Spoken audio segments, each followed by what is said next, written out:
Good morning, crew. Today we will begin a port visit of historic significance. We will witness the birth of a new nation, the first new nation of the 21st century. A little historic background on East Timor before we drop anchor. In 1518, Portuguese explorers reached Timor and began to colonize the eastern half of the island, and the Dutch the western half. They noted the abundance of sandalwood, wax, and honey, which along with slaves became the prime exports. East Timor remained a Portuguese colony for over 4 centuries. During World War II, Dutch and Australian forces used Timor as a landing site and buffer zone against Japanese expansion. However, in February of 1942, the Japanese invaded and the Dutch abandoned their half of the island.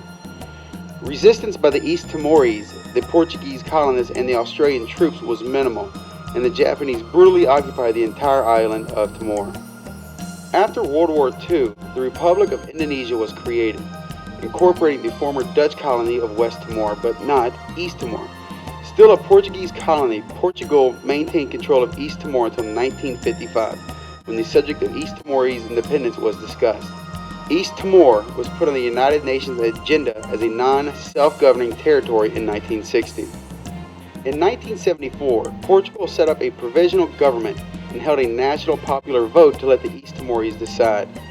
Unfortunately, a civil war broke out between those who wanted independence and those who wanted to become part of Indonesia. Unable to control this situation, Portugal withdrew and Indonesia intervened militarily, attempting to make East Timor its 27th province. In 1982, the UN General Assembly began regular talks with Indonesia and Portugal to resolve the issue of East Timor. During the 1980s and 1990s, a state of near anarchy existed between those seeking independence and those wanting to become part of Indonesia. In 1999, the UN established a United Nations mission in East Timor with the goal of implementing a decision for the East Timorese people. Elections were held with 80% of the voters choosing independence. Again, East Timor was thrust into civil war. When UN workers and international diplomats started becoming targets of violence, the UN and many nations abandoned East Timor. In September of 1999, Indonesia accepted terms for a UN peacekeeping force, led by Australia, to move into East Timor. Indonesian troops withdrew, ending 25 years of occupation. To aid the transition to independence, the UN established the United Nations Transitional Administration, East Timor. Elections for a General Assembly were held in August of 2001, and presidential elections were held in April of 2002. Tomorrow, May 20th, 2002, the UN flag will be lowered and the flag of the world's newest nation, East Timor, will be raised, ushering in a new beginning for the island nation.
help me make sure that I have the most auspicious opening of any embassy that I can think of. All of you out there have contributed a lot to the rebuilding of East Timor, and you make us all proud Americans.